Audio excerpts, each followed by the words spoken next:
rebels, sit back, relax, close your eyes if you want to. We're about to explore 4 different rebels who may not have lived in the same time or place, but they're connected to each other by their rebel spirit and vision. While you listen, see if you can find the connections between these stories as we take you around the world and back again, traveling through time, space, and possibilities.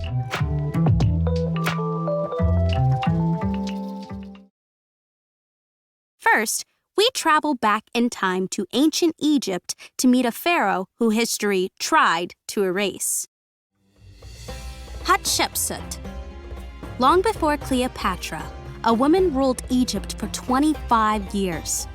Her name was Hatshepsut, and she was the first woman to ever become pharaoh. At the time, the idea of a woman being pharaoh was so strange that Hatshepsut had to act as though she was a man in order to convince Egyptians that she was their legitimate leader. She proclaimed herself king and not queen and canceled the female suffix in her name. She wore men's clothes and sometimes even put on a false beard. Hatshepsut reigned longer and more successfully than any other pharaoh in all of Egyptian history. But apparently, that wasn't enough. 20 years after she died, someone tried to erase her from history. Statues of her were smashed, and her name was removed from the records. Why? Because a female pharaoh freaked people out. What if her success encouraged other women to seek power? Thankfully, it's not so easy to erase the memory of someone immortalized in stone. Enough traces of her life and work remained for modern archaeologists to piece together her story. Hatshepsut's mummy, wrapped in linen and perfumed with resins, had been removed from her original grave and hidden, but it was found in the Valley of the Kings a few years ago. Next, a rebel who devoted her life to ending war. Simone Weil. Simone could not understand war. Why would one country want to attack another? She asked. She was a Jewish girl living through the Second World War, one of the most violent conflicts the world had ever seen, and her whole family had been deported by the Nazis to a concentration camp.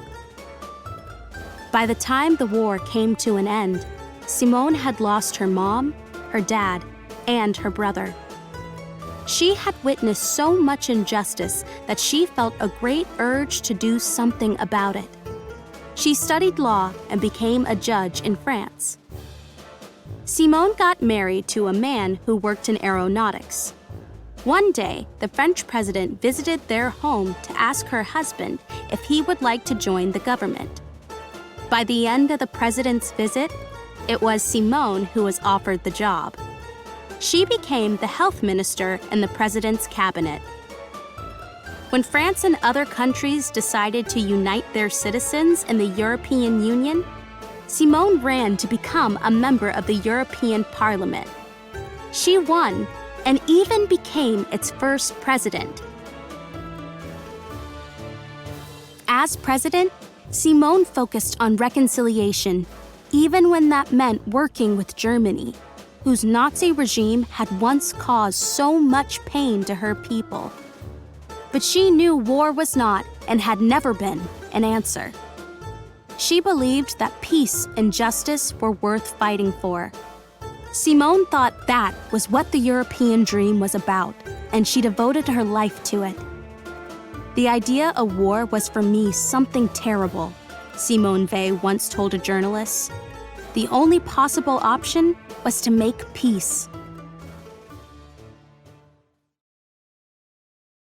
Now, a Chinese feminist whose fight for equality made her a national hero. Chu Jin. Once, a girl named Chu Jin followed her father's orders and married a wealthy merchant whom she didn't love. Unsurprisingly, theirs was not a happy marriage. That man is worse than an animal. He treats me as less than nothing, Chu Jin wrote. She dreamt of becoming a famous poet, but her husband made fun of her and told her she'd never reach her goals. At that time, China was evolving from an empire ruled by a dynasty into a republic run by the people. Every day, revolutionary groups were formed and underground newspapers spread new ideas about the future of the country. Chu Jin wanted to be part of this transformation, so she left her abusive husband and moved to Japan. There, she educated herself about women's rights, and she learned that the ancient practice of foot binding was hurting millions of Chinese girls. When she returned home, Chu Jin founded the Chinese Women's Journal. She also began encouraging women to overthrow the Qing dynasty. "With all my heart," she wrote, "I beseech and beg my 200 million countrywomen to assume their responsibility as citizens. Arise! Arise! Chinese women, arise!" Chu Jin opened a school that was supposed to train sports teachers, but actually trained revolutionaries. She was warned that government officials were on their way to arrest her, yet she refused to run away. "I'm willing to die for the cause," she said. She was executed, but she became a national hero and a symbol of women's independence in China and all over the world.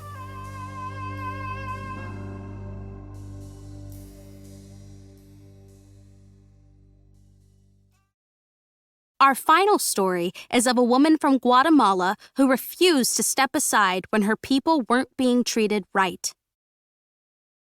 Lupe Gonzalo. Every mile of the long, difficult journey from Guatemala to the United States, Lupe thought of her children back home. She missed them terribly, but hoped that the money she would earn as a migrant worker in the United States could give them a better life. Lupe found work picking fruits and vegetables in Immokalee, Florida. She spent hours in the fields lugging heavy baskets of tomatoes and peppers in temperatures well over 100 degrees. But even after filling baskets all day, she earned only enough to pay for food and a bed in a crowded trailer. Worse than the labor was the way she and other women workers were treated. Sometimes employers refused to pay them. Sometimes they touched Lupe and her fellow workers in ways that made them angry, afraid, and uncomfortable. They said ugly things to them and abused them. Lupe knew she and the other workers deserved to be treated with respect. One day, she decided she could be silent no longer. She helped start a project called the Fair Food Program. This program asked grocery stores and restaurants to buy food only from farms that paid workers fairly and gave them safe and healthy working conditions. Thanks to Lupe and her fellow organizers, some of the biggest food companies in the world have committed to the Fair Food Program, and countless workers' lives are better.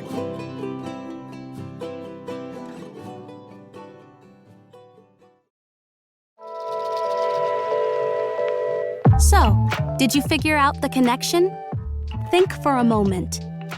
What did all these women from all over the world and all throughout history have in common?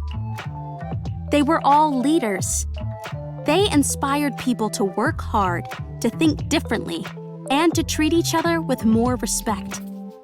They are connected by this, their common drive to make the world a better place. The Rebel Girls bond is strong, and we wish you dreams full of inspiration.